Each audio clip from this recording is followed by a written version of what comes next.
Boa tarde a todos.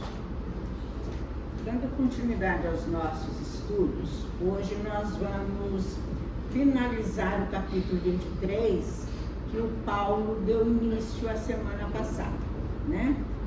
Mas antes de entrar no assunto propriamente dito, é necessário fazer algumas colocações a respeito deste capítulo, que nos traz, a princípio, ideias e ensinamentos que nos parecem completamente contrários aos ensinamentos de Jesus. É provável que é por esse motivo que Kardec o nomeou de estranha moral. Porque, na realidade, praticamente todas as palestras que se encontram neste capítulo nos parecem um tanto estranhas. E parece mais estranho ainda que essas palavras tenham saído da boca do Cristo. Este capítulo é composto dos textos e análise de Kardec e mais 4 parábolas. As parábolas são as seguintes: quem não odiar seu pai e mãe não é digno de mim. Abandonar pai, mãe e filhos. Deixai os mortos enterrar seus mortos. Não vim trazer a paz, mas a divisão, ou em determinadas edições, não vim trazer a paz, mas a espada. Hoje me coube falar a respeito da parábola, não vim trazer a paz, mas sim a espada. Mas antes vou esclarecer a parábola: deixai os mortos enterrar seus mortos. Pesquisando a esse respeito, embora nós já tínhamos pesquisado outras vezes, há muita divergência a esse respeito. Mas, de forma geral, a explicação mais lógica é a seguinte: segundo a tradução oriental, desculpa, não é a tradução, é a tradição, desculpa, tem tudo a ver uma coisa com a outra, né? O filho mais velho fica encarregado de cuidar do seu pai até a morte dele, e depois da morte fica responsável por sepultá-lo. Só que o enterro da pessoa que morre se dá no mesmo dia, o primeiro enterro. Porque o enterro é feito em 2 etapas, e a segunda é 1 ano depois. Só então este filho está livre de fazer o que quiser da vida, de sair da casa do pai, tudo aquilo que ele se responsabilizou como filho primogênito. Só depois desse segundo enterro, que é chamado enterro no ossuário, é que o filho fica livre. Então, foi dentro deste contexto que o rapaz disse: deixai primeiro enterrar o meu pai, respeitando a tradição. Então, ele não quis, Jesus, quando disse para ele, né, deixai os mortos cuidar dos seus mortos, ele não estava dizendo para ele para deixar o enterro do pai, o velório do pai, o que tinha acontecido. Não, ele estava exatamente respondendo dentro da mesma tradição que se conhecia. E naquela época, a palavra morto era usada pelos judeus para expressar indiferença, desinteresse, desprezo. Exemplo: é muito comum quando há uma discussão entre família, um dizer para o outro assim: para mim fulano morreu. Não é comum? Para mim fulano morreu. Antigamente, principalmente, os pais, por alguns motivos, expulsavam os filhos de casa e diziam: para mim ele morreu. Então é a esses mortos que Jesus está se referindo, que são exatamente aqueles que desprezavam os ensinamentos de Jesus. Aquele povo que não acreditava que Jesus era o Messias. Então, aquele filho que procura Jesus e pede para que possa segui-lo, e aí só que daí ele só pode seguir depois que o pai faleceu. Então, ele é um rapaz que acredita em Jesus tanto que o procura. E aí Jesus está dizendo que deixa que os mortos enterrem seus mortos. Eu espero que tenha ficado claro para vocês, né? Essa questão, porque na realidade a gente tem encontrado muita dificuldade em determinados textos do Evangelho, porque as palavras têm outro sentido. A nossa palavra saudade, por exemplo, ela só tem o significado na nossa língua. Em outras línguas não existe a palavra saudade.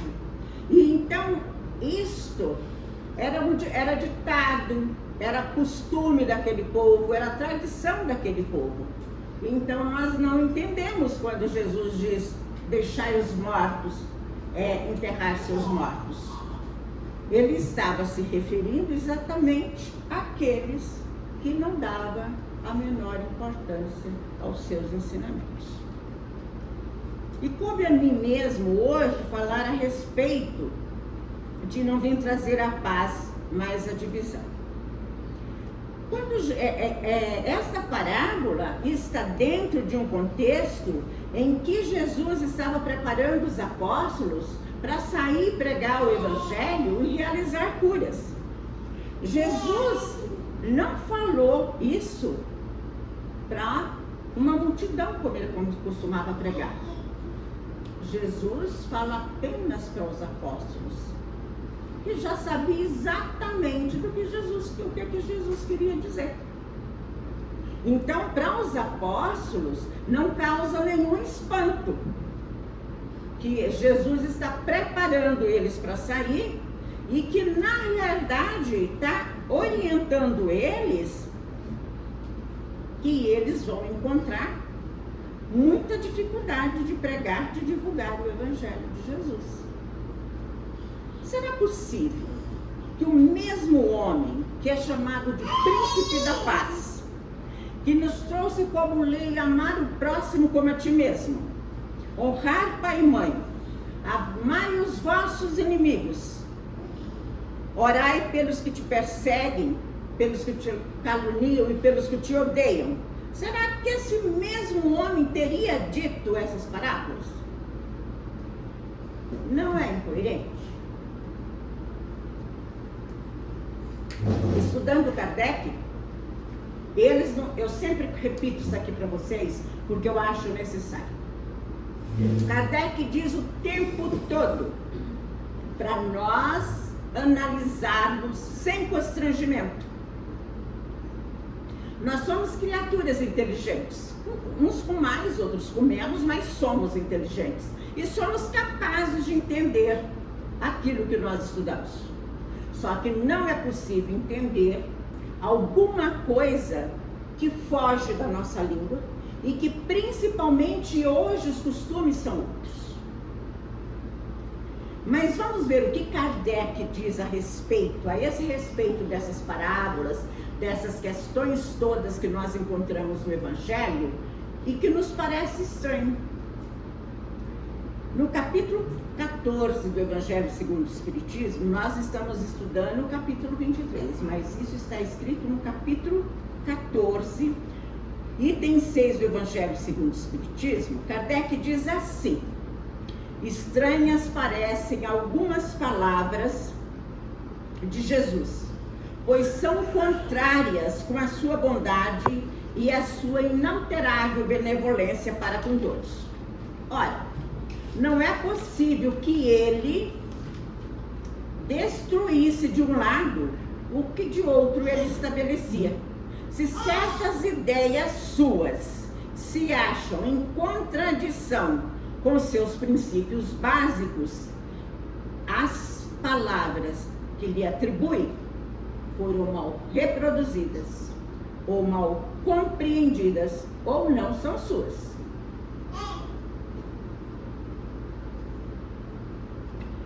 Quais são os princípios básicos que Kardec se refere? Quais são os princípios básicos de Jesus? O que Jesus nos trouxe como princípio básico? Amar a Deus sobre todas as coisas e ao próximo como a ti mesmo. Odiar pai e mãe, está de acordo? Deixar pai, mãe e filho, está de acordo? Mas dentro do contexto que Jesus fala, nós vamos ver que o problema é a interpretação. Será mesmo possível que Jesus, a personificação da doçura, da bondade, Jesus que não cessou de pregar amor ao próximo, haja dito, não vim trazer a paz, mas a espada? Vim separar do pai o filho, do esposo a esposa? Vim lançar fogo à terra e tenho pressa que ele se acenda? Jesus Cristo é o modelo de conduta moral que devemos seguir. Nenhum dos evangelhos foram escritos por Jesus, sendo escrito várias décadas depois da sua morte. E o que aconteceu é que o seu pensamento não foi bem expresso, ou ainda por ter sido passado por várias traduções e alterações, algumas palavras podem ter sofrido alteração do significado. Não estarão essas palavras, Kardec pergunta, não estarão essas palavras em contradição evidente com os ensinos de Jesus? Não está em contradição em atribuir ele esta linguagem? Kardec pergunta. E Kardec mesmo responde: não está em contradição. Não há blasfêmia nessas palavras, pois foi ele mesmo quem as pronunciou, e a elas dão testemunho de sua alta sabedoria. E Kardec continua: apenas um pouco equivocada, a forma não explica com exatidão o pensamento, o que deu motivo a que se enganassem relativamente ao verdadeiro sentido delas. E ele esclarece: quando Jesus declara, não creais que eu tenha vindo trazer a paz, mas sim a divisão, ele não se referia a ele se referia à sua doutrina. Não creais que a minha doutrina se estabeleça pacificamente, ela trará lutas sangrentas, tendo por pretexto o meu nome, porque os homens não me terão compreendido ou não terão querido me compreender.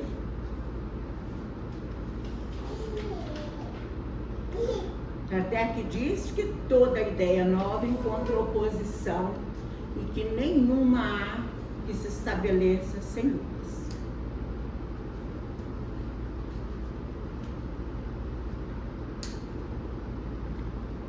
E que Jesus veio proclamar a doutrina, uma doutrina que abalaria pela base todas as crenças, todas as religiões, todos os abusos que provinham delas. E aquele povo acreditava que matando o mensageiro, mataria a ideia. Foi por isso que mataram Jesus. Acreditavam que com a morte dele tudo se encerraria. Mas não foi o que aconteceu.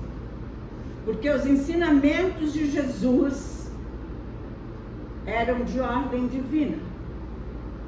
Os ensinamentos de Jesus, a ideia de Jesus era verdadeira. Kardec continua agora falando de nós, os adeptos do cristianismo, que inclui a doutrina espírita. Infelizmente, os adeptos da nova doutrina não se entenderam quanto à interpretação das palavras do Mestre, na maioria das vezes velada pela alegoria e pelas figuras de linguagem. Porque, como vocês todos sabem, Jesus falava por alegorias, que quer dizer fictício, imaginário, suposto, não existente. Daí deu margem a várias interpretações e, na maioria das vezes, segundo os próprios interesses, para subjugar pelo medo e se colocarem como os únicos donos da verdade. Cabe, portanto, a culpa à doutrina de Jesus? Cabe a culpa ao Cristo? Disse ele por acaso: ide, matai, massacrai, queimai os que não creem em vós? Jesus disse isso? Tem alguma passagem do Evangelho que Jesus disse isso? Não. Ao contrário, ele disse: todos os homens são irmãos, e Deus é soberanamente bom e justo e misericordioso. Amai o vosso próximo, amai os vossos inimigos, fazei bem aos que vos perseguem. Disse: quem matar com a espada, pela espada será ferido. A responsabilidade, portanto, não pertence à doutrina, não pertence a Jesus, mas aos que a interpretaram falsamente e a transformaram em instrumento próprio para satisfazer as suas paixões. O que são as paixões? É o nosso orgulho, o nosso egoísmo, todos esses sentimentos que nós carregamos são as paixões que Jesus refere. Em sua profunda sabedoria, Jesus tinha a faculdade da presciência, a previsão do que aconteceria no futuro. E ele apenas estava nos alertando de que a sua doutrina não se estabeleceria pacificamente, que teríamos lutas tendo por pretexto o seu nome, porque os homens não o teriam compreendido ou não quiseram compreendê-lo. Que a sua doutrina iria separar irmãos de irmãos, que um irmão se colocaria contra o outro por questões religiosas e a divisão iria reinar no seio da mesma família, cujos membros não participassem da mesma crença. E não é isso que acontece? E não é isso que aconteceu através dos tempos e continua acontecendo até os dias de hoje? Essas palavras de Jesus devem, pois, entender-se como referência que a sua doutrina provocaria, aos conflitos momentâneos que ia dar causa, às lutas que teria de sustentar antes de se firmar e de se estabelecer. A desordem, a confusão viria dos homens, mas nunca de Jesus. Disse Jesus: eis que eu estou aqui convosco todos os dias e até o final de todos os tempos. Fiquem em paz.